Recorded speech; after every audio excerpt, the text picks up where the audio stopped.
Israel's earlier reported March 10th deadline for a ground assault into Rafah is rapidly approaching.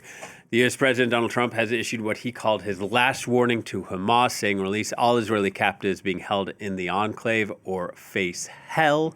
Hamas said Trump's repeated threats against Palestinians are support for Israel's prime minister to back out of the Gaza ceasefire and intensify the siege. Discussions took place Wednesday evening. Phase one of the ceasefire expired last Saturday, and there's been strong disagreement over what should come next. Noga Tarnopolsky reports.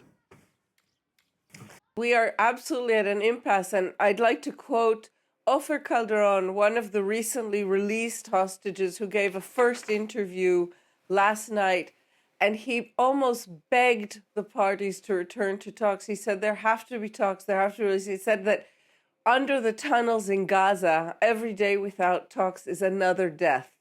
And that sentence is sort of hovering over the Israeli public space today. But to my knowledge, if there are talks underway, these are talks between the United States and Hamas, to which Israel is not a party. The United States seems to have basically taken over from the mediating nations, Egypt and Qatar, and is trying, it seems, to cut some sort of a deal, certainly about the U.S. Hostages. There are still a few, one of whom is known to be alive. But yesterday, Steve Witkoff, President Trump's envoy to the Middle East, finally made a public statement after several weeks.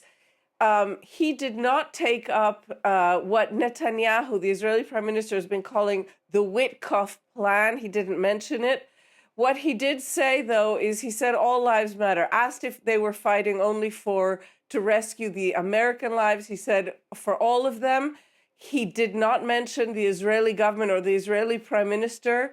And the sense here is that the Israeli government, by saying no to all of the options presented to it, may have been sidelined.